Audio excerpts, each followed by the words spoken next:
like I had the kids come up there and share their experiences. Like my 10-year-old was talking about how he bought his first rental property and his thought process and why he's excited about it, right? Or my other son that wants to start his own little making stuff with the 3D printer and selling it, right? To me, sometimes if the messaging comes from the kids, that messaging is going to land better on other parents and other kids, because it's not just me saying the same thing, right? Over and over and over. They get to hear it from a different mouth, right? And then then our kids get to start to be leaders as well and like impacting their peers, which I think is really cool. Welcome to the Four Peaks Parents Podcast with your host, Thomas Miller. So excited to have with me Casey Gregerson. Today, we are going to dive into building a life that's really about vision, that's really about design, that's not about default. Casey has an amazing story about shifting from a successful career on a Shell oil rig, which we're going to hear about, drilling rig, I should say. And after realizing the cost that it was taking on him, on his family, and it wasn't really the life he truly wanted, he shifted and went all in on real estate, built a Bighorn Capital into a company that is now has 50 million in assets. And it's obviously serving his family in a deep, deep way. And the coolest thing about Casey, and why I wanted him to come on as well, is not only to share his personal story, but also to talk about how he helps other families do the same. He is passionate about helping other families build freedom, financial confidence, and a life aligned with what they want and what matters most. So welcome, Casey. Yes, absolutely. I'm excited to be on, Thomas. Yeah. So for people listening, I think oil rig, and I have kind of somewhat of a concept of what that looks like, but probably maybe not exactly what your life looked like. Could you just share a little quick snippet of what life on a rig is all about? Yeah, absolutely. Well, luckily Hollywood has kind of shown you guys firsthand. So if anybody's ever seen the series Landman, that is actually an incredible depiction, I think, of like West Texas in the oil field. Like that was literally when me and my wife and my kids actually first started watching that, which again, we're like, oh, the language is a little bit above the kids' level, but I just kind of wanted them to see like, this was what, like every day when I would leave the house and go out to the field, that's the rig. Like, I was like, guys, this is what I was leaving to go out to. You guys get to see it kind of firsthand. So it's actually a really good depiction of it there. And then the other great comparison is another great Hollywood movie is the Deepwater Horizon, right? So that's all about the big blowout in the Gulf of Mexico that BP had. So that was actually, the kind of cool story is when I first started with Shell, that was my first job out of college. And I interned in 2011. I started full-time 2012. But that was just a year to two after that big incident had happened. So part of our big training, because I was a drilling engineer, a wells engineer. Our job was to mitigate that from ever happening again. So we learned a lot about why it happened and how it happened. But then when I got to go watch that movie, that's pretty cool because they actually really well depicted it on the movie of the sequence events that happened.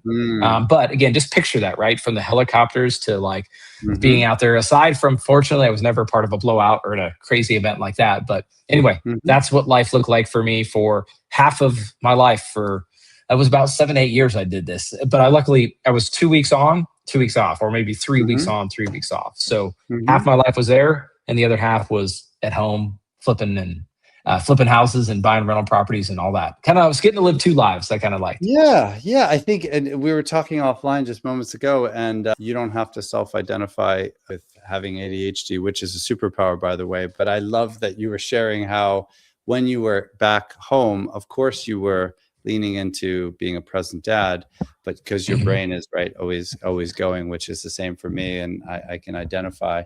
You started leaning into, right, what can I do? In essence, like my 5 to 9, even though I know it wasn't a 5 to 9, but I say that all the time, right?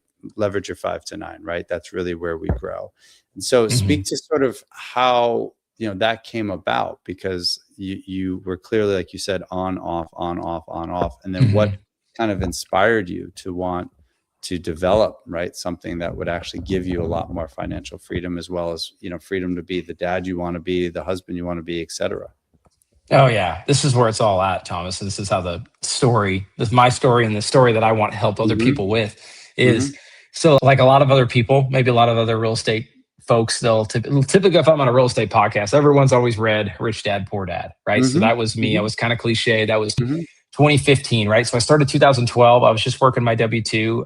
And then when I was on my off days, we were yeah, it was more kind of hanging out. I was like planning trips, trying to figure out, hey, what are we going to do with this extra off time? We just had one son at the time. But when I Mhm. read that book, that's when it all clicked for me. And I'm like, because I just had one rental property at the time. I actually bought it when I was going to Mhm. school in Mhm. in Laramie at the University of Wyoming. I bought my first rental Mhm. property, but I didn't buy Mhm. my second one for another 5 years. Mhm. But it was after I read that book and realized the power of what I was doing. Right. So when I went and bought my second one, I'll save you guys all the details, but essentially I was able to take equity out of the first house because it had grown in value. I was able to take 50,000 out, go buy a second house. And by the time I bought that one, I put some renovations into it, and then I got a good financing because I had a W-2, so I could get Mhm. really good terms. By the time Mhm. I did all that, that second house was producing $1,000 a month of passive income. Right. Mhm. So I literally took 50,000 out of another property. It was not my cash. It was just a refinance, put that into another property. And now I had $1,000 of cash flow. And at that point, I'm like, holy cow, this is powerful. Like, how do I do Mhm. more of this? So I was just, and the cool thing is I would work on the rig, and we called it windshield time. All right. It's all the time, like you're always driving between locations. And so it's just a lot Mhm. of time where you're just hanging out. And again, me being like, I want to be as high impact and productive as I Mhm. can. I Mhm. was listening to books or listening to Mhm. podcasts, and I was just Mhm. taking in as much as I could. And so I was able to learn it. Right. And then I started applying it when I was on my off days. So that became my superpowers. I had this W-2 income from this job I worked half the year. And then when I was off, I could go learn it. So early on, it was just me like learning it on my days on and then applying it on my days off. But then as I grew and I started to realize the power of what I was doing, and I was buying property 3, 4, 5, 10, 15, 20, then I started to see, oh, wow, this is actually my path to really having the impact I want to have on the rest of my communities. Mhm. But more importantly, like, this is how I can build the life I want with my kids, right? This is Mhm. how I can bring them along. I don't have to be doing this because after, I don't know, it was really after my kids got to be, I mean, really the pivotal moment was my oldest son was 6, and I'd been doing this for a while, and I'd actually been home. I'd gotten out of that 2 week, that rotation where I was Mhm. going off the Mhm. field. I got Mhm. out of that rotation, and my son was used to me being home. Well, that was actually right during the middle of COVID. So, and this is another part of the story, right? Like, it was crazy during COVID that, like, in the oil and gas industry, we've been laying off people like 10% every year because of the price of oil. And it just, the Mhm. industry, in this industry is up and down anyway, right? Mhm. So there have been all these layoffs. Then, and during COVID, they decided to lay off 40% of our company. It was Wow. crazy. So we either Wow. had to repost for another job or we could take a package. So I was able to repost, get another job, but that job meant going out to the Gulf of Mexico, which literally meant I had to go sit in Houma, Louisiana for 5 days in quarantine. I would go in and take a test day one as soon as I got there, and I had to take another test day 5. And if I passed both, I could go out to the rig. So 5 days just in quarantine before I could even go out for 3 weeks. And when you do that, you Mm. take a helicopter out to the middle of the Gulf of Mexico, and then you're there till the job ends, or the job might be over, and then you just have to wait on good enough weather because the helicopters won't fly if the weather's not Mm. good enough. And so Mm. you could be out there longer. So anyway, that's when it got really hard for me because my son was older now, my oldest son, Mhm. and he was really Mhm. struggling with me leaving. And it was one of the Mhm. hardest moments that I've ever gone through. It was actually that night Mhm. that I left for the first time. I had to leave, and I'll give you the quick cliff notes Oh, of yeah. it. But anyway, I finally leave, and I'm like 2 hours down the road, and my wife Mhm. calls me and checking in on me, and she's like, "Man, we're not doing well here." She's like, "You didn't see what happened, did you?" I'm like, What happened?" She's like, "Your son chased after you. I chased him like 2 blocks down the Mhm. street before I finally caught Mhm. up to him, crying like he didn't want you to Mhm. go, and I had to Mhm. walk him back home." And that was one of the hardest moments I've ever, like, just the control thing, right? It's like I'm like, Mhm. I had no other I mean, I guess I could have turned around and just quit at that moment, but that Mhm. wasn't the right decision. But I just didn't like Mhm. the fact that, I still remember holding the steering wheel, being like, "Oh, this is not where I want to be. Mhm. This is not the legacy Mhm. I want to leave for my kids." And that's Mhm. when I mean, I was already very motivated, but that gave me like the ultimate Sure. clarity of like, Yeah. how do I build something as fast as I can where I don't have to be in the situation where I can have freedom over where I'm going and I can be there for the kids, especially for the most important stuff. And I we were just talking offline too about a lot of times, really uncomfortable moments, right? And feelings that we don't like to feel, like shame, embarrassment, guilt. For me, at least in my world with parents, often can be some of the biggest breakthroughs. They can be a really important, moment that family can recognize, okay, we got to make a change. And so Mhm. I'm glad that you felt, it sounds like, shame, anxiety, worry, concern, fear, hurt, irritation, many other feelings too. Because if you were more Teflon, and I have many Teflon moms and dads who try to rationalize what is happening, right, juxtaposed against some potential ROI that may or may not ever happen. But it's really awesome that you were not the Tin Man, and that you were able to feel that. And of course, good job on the part of your wife as well for kind of bringing that up and doing it in a way that you needed to hear. And then, that became, right, the driver of wanting to, correct me if I'm wrong, live a life that is one of intention, that's one of alignment, right, with your family's best, let's say, best health, right? Mhm. Yeah. So how did that light a fire under your butt? Yeah. I mean, I call it, like I like to say, I'm an oil and gas guy, like find your fuel, right? Mm-hmm. That was Mm-hmm. my fuel right there. Mm-hmm. I already had plenty of motivation, but I'm like, I've got it even more now. And Mm-hmm. now, like literally when I got to that hotel in quarantine, while everybody else was, I guess, watching Netflix and hanging out Mm-hmm. for 5 days, Mm-hmm. I was like, I had my computer there and I was working on my real estate business and Mm-hmm. how could I grow that? We also had some franchises and I was working on Mm-hmm. that. Mm-hmm. And yeah, I was just worked as hard as I possibly could. And then I also I mean, and this could be maybe unpopular to some people, but I feel very good about my decisions that I made.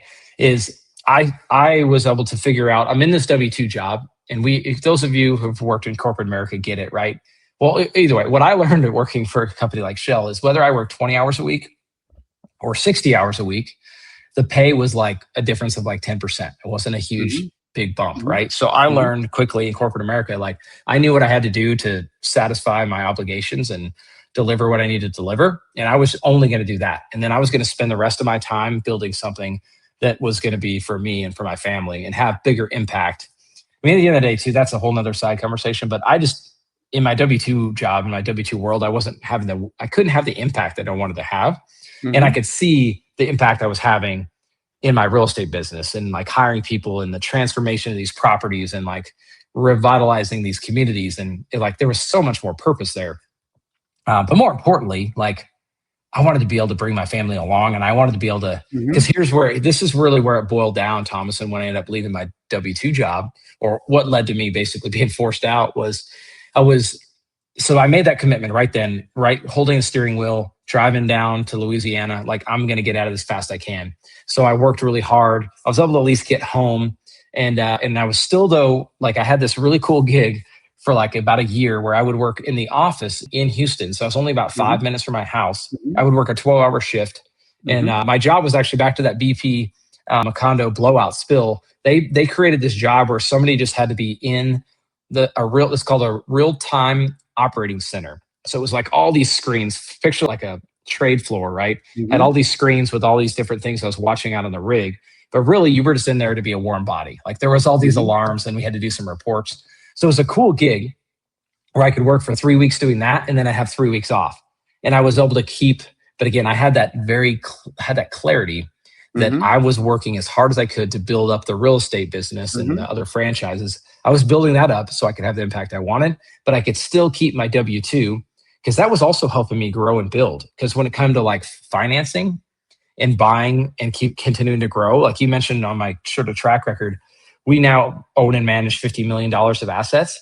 Like that came because I had A, good partners, and B, good banks. And good banks and lenders, they love the fact that I had my W-2. So I was very intentional about keeping the W-2, but still working on the side. But anyway, where it came down to the point was those 3 weeks, I would go in at 2 a.m.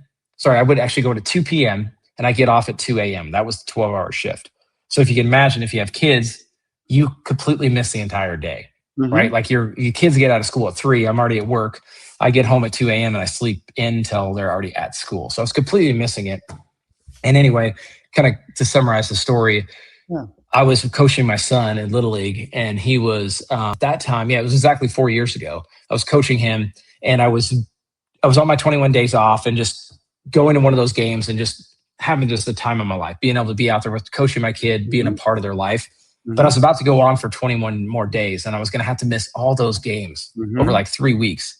And at that time, I told my wife that was the sort of the tipping point. I'm like, Annie, and well, thankfully, I had this clarity looking from my deathbed, and just luckily, I had good mentors, and I was reading a Mhm. lot of good books, Mhm. and I was able to have the perspective of when I look back, or if I'm someday when I'm on my deathbed and I'm looking back at my life and I'm seeing the decisions I make, this is a decision I want to be certain about. That hey, I could. There are two options. I could continue to play it safe and keep my W-2 and keep showing up for this, or I could decide I'm not going to miss this stuff.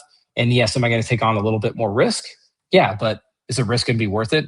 Am I going to, what am I going to think from that deathbed? So that gave me ultimate clarity. I told my wife, I'm like, I'm not missing any more of these games. I'm going to let my boss know that if he keeps booking me and scheduling this, that I'm going to the kids' games. And I made that Mhm. decision right then and there.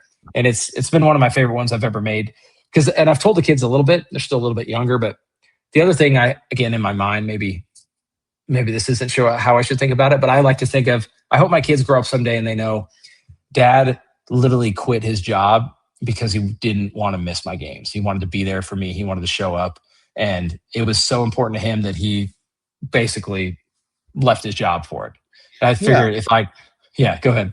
No, I think the piece about, you said like play it safe in a W-2, and I'm not trashing people who are W-2 employees at all, but there's a risk to everything. And I think why I wanted you to come on is that, when we parent, um, we are via osmosis parenting like sometimes our parents, parenting like our neighbors, parenting like whatever the hell's on social or Instagram or Mhm. whatever the hell it is. And for a lot of my families, they have a loved one that is struggling with mental health or other kind of developmental delays or learning challenges. And so in a challenging way, and I'm not putting lipstick on any of those challenges or romanticizing them, but in a weird way, those challenges force you almost to be creative.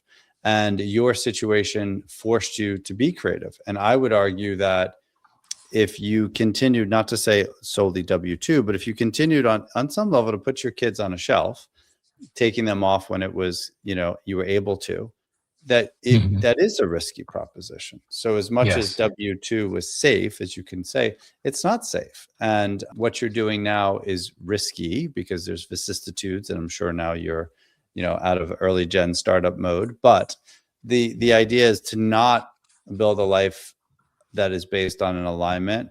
Again, doesn't mean you have to go to everything. I'm the biggest fan when I work with families of, again, we're going to look at a pie chart. We're going to look at the pie chart. If your parenting slice is too thin, that's problematic, right? If it's way too big, and you probably are having a codependent relationship with your child. I have many families I work with currently that have very manipulative, teen or young adults, or there's a classic failing to launch situation, and maybe they're too proximal and too enmeshed. So thinking of your pie chart was kind of thin on the parenting slice. In those 21 days, you actually were well. And so, as you Mhm. know, I don't need to tell you, but if you're not well at work, you're not well at home. If you're not well at home, you're not well at work, right? There is no, as you know, work-life balance per se. It's really work-life integration. So now you've integrated a model that is going to set you up to be, again, not permanently happy, but to at least have more joy, and also to be able to better manage the friction points, and then not be in a detached style, quasi detached relational style with your kids, which in and of itself is worth bazillions of dollars, right? When you think about Mhm. it. Yeah. Yeah. Oh, so well. And one I'm still working on, right? But Mm-hmm. and even just leading, yeah, because your point, there's not like I mean, you speak about it, Thomas, and you share examples, but there's not a whole lot of blueprints out there of how to build this and how to be intentional. And I've had to Mm-hmm. luckily learn it from other mentors, other masterminds, other groups, to where how do you balance that? But like for example, I'll share this week where I'm sitting here in Montana at our lake house, which was a goal that we wrote. Again, Mm-hmm. being around the right Mm-hmm. coaches and masterminds, like started Mm-hmm. writing down goals, like bigger goals for our family. Mm-hmm. This was actually Mm-hmm. one that me and my wife had. Yeah, I'll share that quick story. So me and my wife, we had written this down on our kind of 3 to 5 year goal Mm-hmm. to because we wanted to come up and like all. So we live in Houston, Texas. A lot of my deal flow and a lot of my projects are actually 90% of them are in Wyoming and Montana. So we're like, well, why not get out of Houston in the summer? We had no Mm-hmm. reason we had to be there. Come up to Wyoming and just stay there, or Montana. But my Mm-hmm. wife was always like, no, I would love to do that. We could do it maybe at your parents' house in Wyoming or her parents in Mm-hmm. Montana. But like, Mm-hmm. she's like, who's going to watch the kids? How are we going to entertain them? Mm-hmm. So anyway, we came up to the lake here in Kalispell, Montana, and that was the one. That was the moment when my wife's like, "Hey, I could do this. Like, we could do this for a month at a time and bring the kids up there. They could have so much fun outdoors on the lake, entertaining themselves, and you could be working on business, and that was our kind of Mm-hmm. perfect Mm-hmm. situation." Yeah. So we Wait, wrote that's it awesome. down. Yeah, that's awesome. Yeah. Yeah.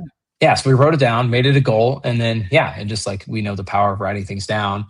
We're at the funny thing is we were actually in Africa, which is a whole nother trip that we did with our family. We could talk about that later if you want, but again, that was another trip planned, put on the calendar, made a goal with our family, and then we made it happen, and then the impact was incredible, right? Which is a whole nother, probably a Yeah. whole nother pot. Go ahead, Well, no, whole nother no. It's podcast. I love the concept of BHAGs, big, hairy, audacious goals, and when the families that I work with, more often than not, they're playing small games because they unconsciously are living kind of in a traumatic reactivity mode, which makes sense when you're focusing on survival. You're talking about kind of self-actualization and big picture, which is awesome.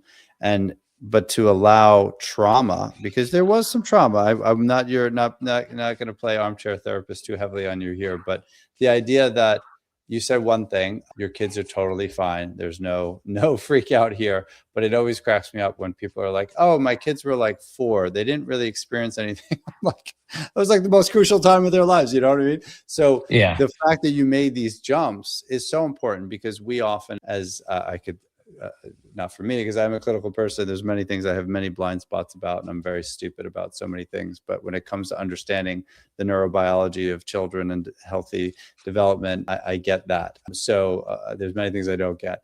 But the fact that you made that jump and then you built, again, a big, hairy, audacious goal, and then it forced you to reverse engineer the action steps to create that. And again, not only is that about financial freedom, but that's really about, again, connection. That's really about being proximal. That's really about being attached. And for a lot of my families, again, I go in and I help them immediately reboot the system, the culture, the dynamic that got cooked back in Chernobyl, let's call it, right, when the stuff was hitting the fan, because we can't stay there.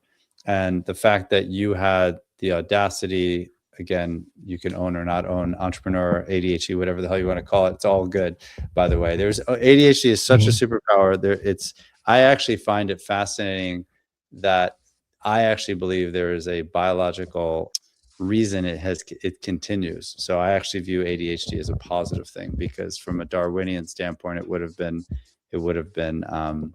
ostensibly lost along many years ago if it was not helpful. So I think there's a biological predilection that we have, because the ADHD guy in the cave was definitely the dude who was like, I'm going to go hunt and I'm not coming home till I have food, and got that micro focus on that. So it's all good. So you had a very clear place you wanted to go, which is awesome. That's awesome. And I think for your kids too, like, I would change the narrative about, like, I hope they see that you gave up your job. I would make it way sexier. I think it's more about, I hope they see that I pushed past self-limiting beliefs, that I gave myself a model that wasn't really working and making myself and my family chronically sick. And I had the audacity and the wherewithal and the humility to avail myself of what I could and to make that shift, because that's what every one of the Four Peaks parents that I work with do, whether they have more houses than you, some of them, they have less houses than you. It's less about that. It's more about, they saw something, they got to the mountaintop and they said, you know what, we can go good to great here. And we're tired of being kind of impinged upon by mental health or archaic parenting or archaic modes. And it's the same thing you did, which is awesome.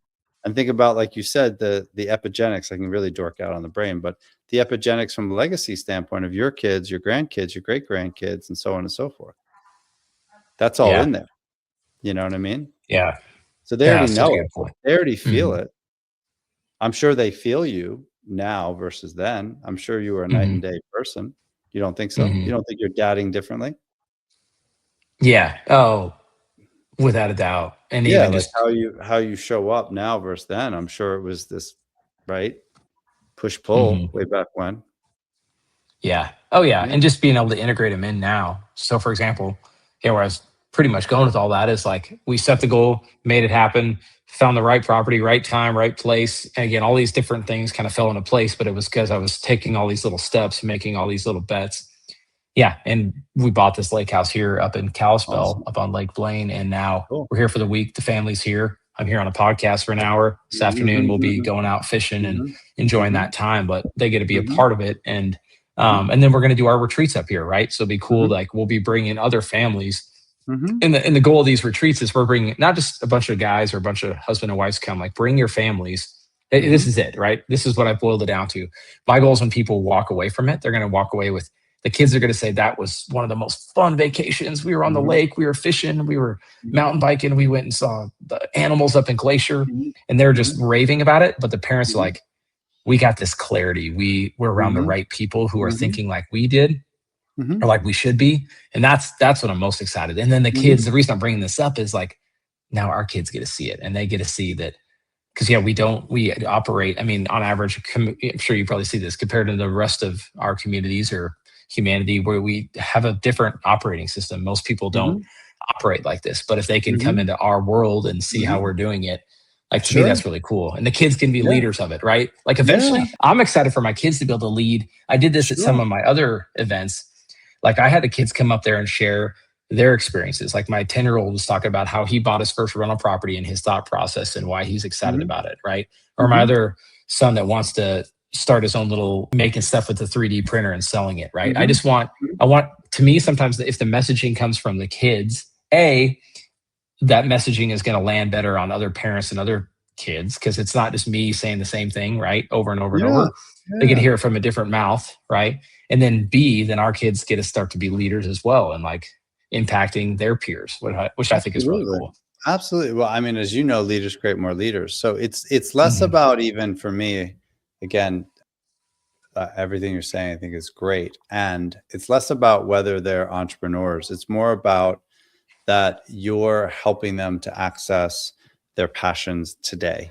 And Mhm. so many of the families I work with who have an ADHD, neurodivergent kiddo, the school system, and I'm married to a school teacher. So, and the school system often, right, boxes kids in based on different learning styles. And so I'm actually reading a book by Temple Grandin, which is so good. She's one of like the first women to ever be like diagnosed in theory like as autistic. She's such a leader in the autistic community. She's amazing.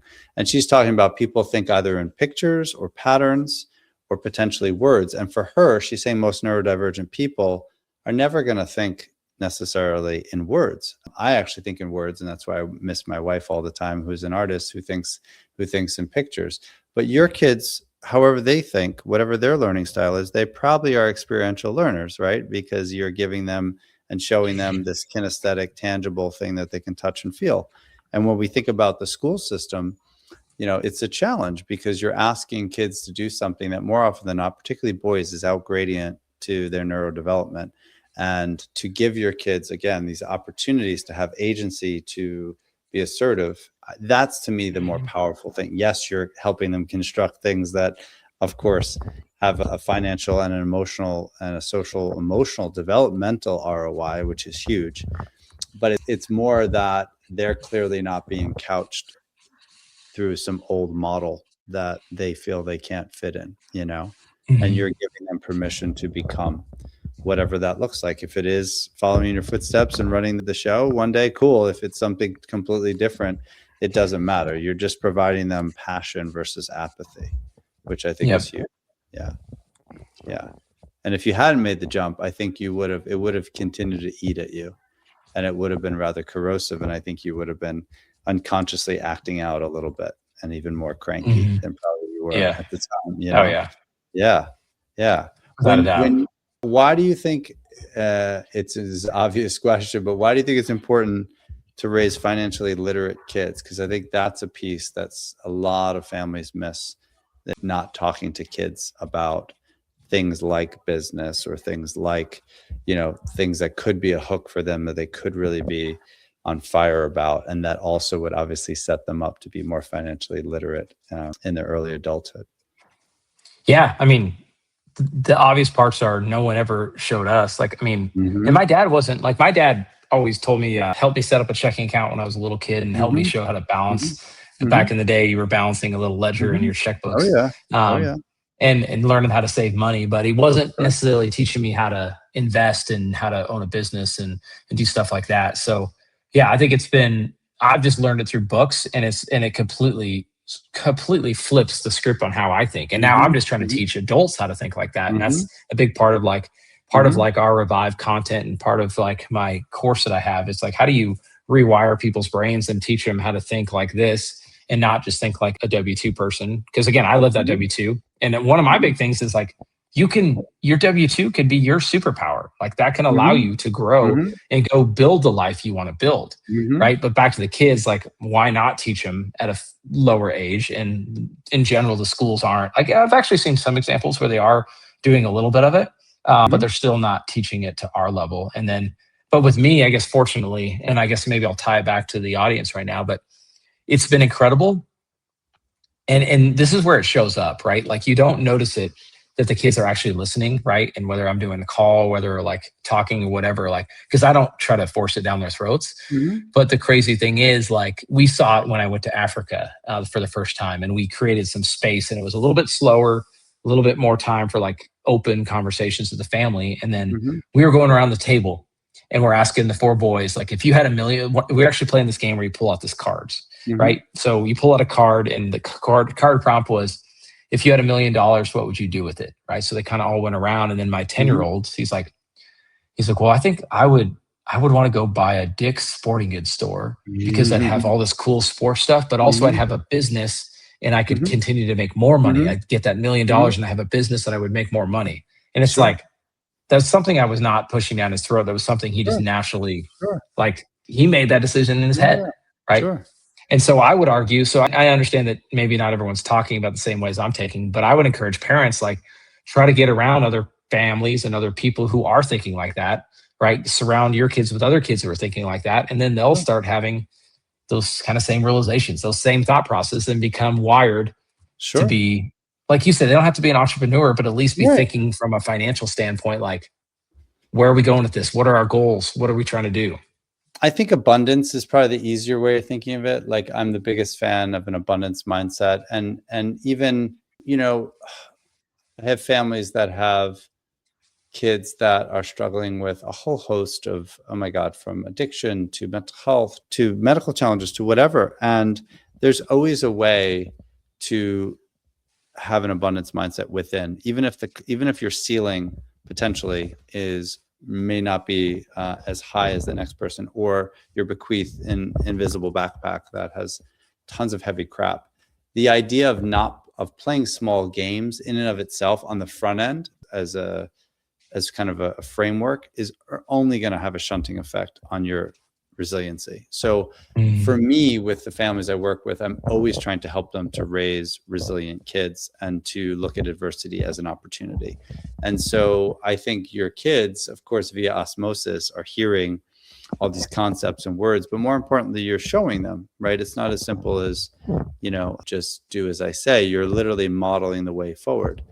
I think there, is so many gifts there, because you sound like you are, a go, right? So like Ferrari engine, maybe with the bikes the brakes of a children's bicycle, which I can identify with, which is, again, not inherently bad. I always say to my wife, I am ready, fire. I'm not ready, aim, fire. I do the aiming after I fired, because it's easier to see that I missed the target by like 20 feet, where my wife is like queuing always to get ready. Right.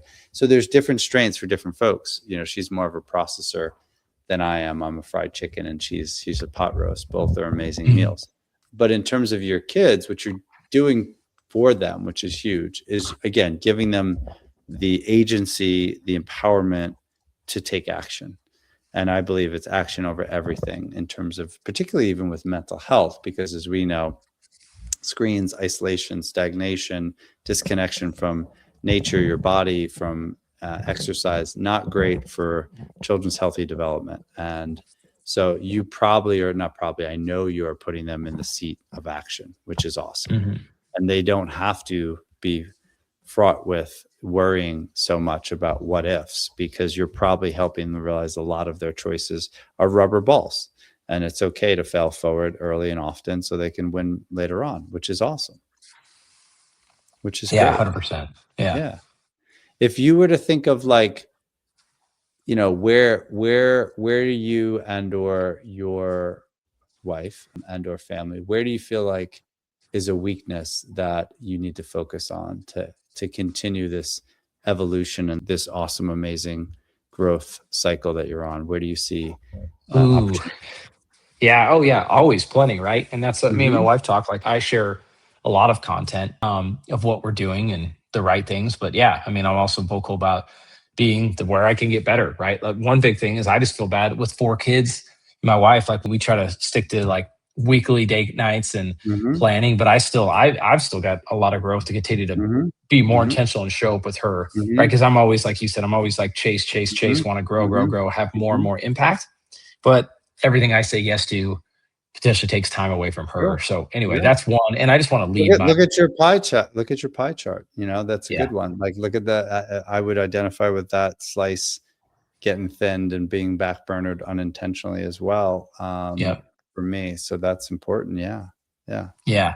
And then leading with the kids, right? And then just, and the other thing too is like we are just so busy, and then we get. I just Yeah. had an awesome call literally with my coach this morning on how to manage it. Just to when like things get heavier, there's a lot of pressure and there's a lot of Mhm. things we're pushing ourselves, and we want to grow. We're doing like this is a big step to have this beautiful lake house and have all these people Mhm. come visit us and have all this Mhm. impact, but it comes with Mhm.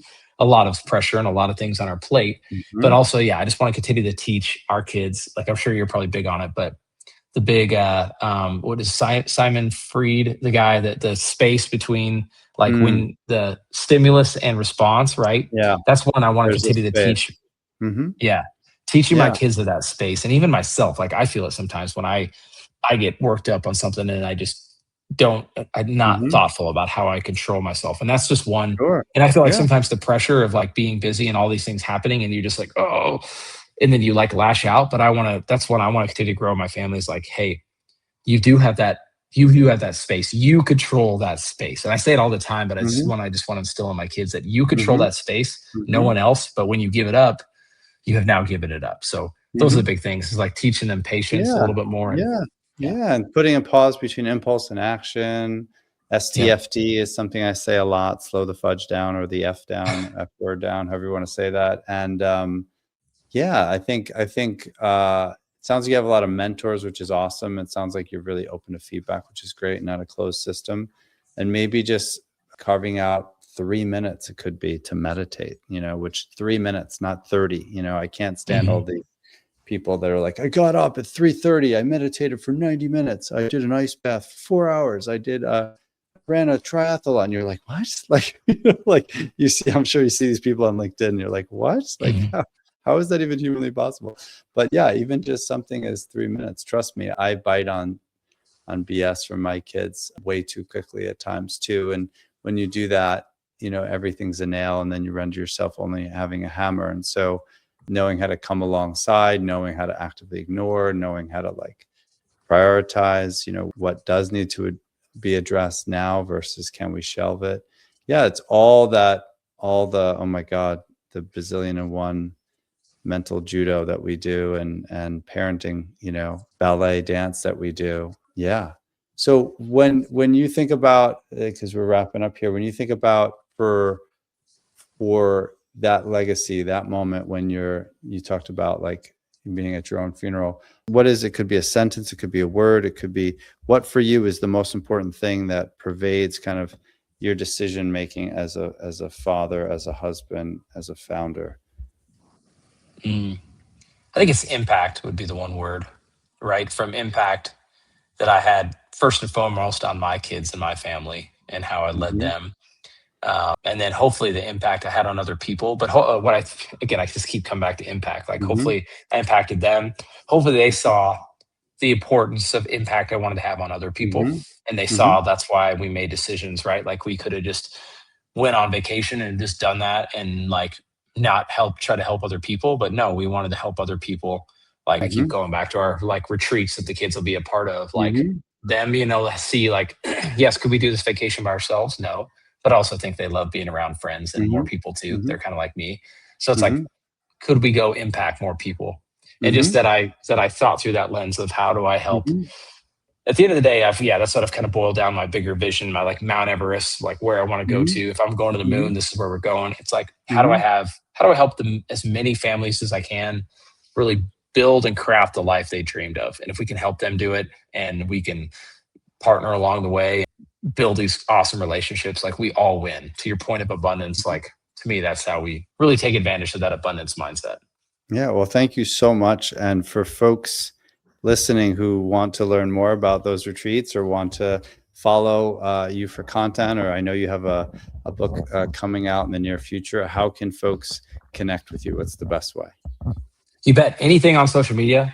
Come find me if you guys are at YouTube, Facebook, Instagram, LinkedIn, wherever you guys are at. Just find me at Casey Gregerson. Just spell my name right with all E's. I'm sure it'll be here in the show notes. Yep. But if you spell my name, there's only one person currently that spells it like I do. So come find me there. And I just like Thomas, I think you do a great job of sharing your mission and what you're working on. You share it firsthand. That's what I'm all about. Like, why not show what it looks like in the thick of it and share it with other people? So I encourage anybody to go follow along, comment, like, and shoot me a DM where you're at. Like, where do you need help, or where are you lacking, or how can I provide? How do we work together? So I would encourage. Literally, I'm a very, very open book. I check all my messages, so reach out and let me know how I can help. That'd be great. And thank you so much for your time. And of course, as I always wrap up with this, anyone out there who has a tween, a teen, a young adult, a lot of young adults these days, a lot of failing to launch epidemic going on. Any family out there, please do not let shame get in the way. There is a cost of inaction, kind of like what you heard with Casey's story. There is an ROI to making a change today. And please go to the fourpeaksparents.com website, book a free discovery call. We can explore whether or not the program is right for you. You also can sign up for the free newsletter, obviously get more episodes like this as well. Tons of tips, tools, and strategies right to your inbox for free. And stay up, stay healthy, keep on keeping on, people. Hardest job in the world, but it's the most rewarding one. Thank you so much, Casey. Everybody have a great day. Be well. Bye. Thank you, Thomas.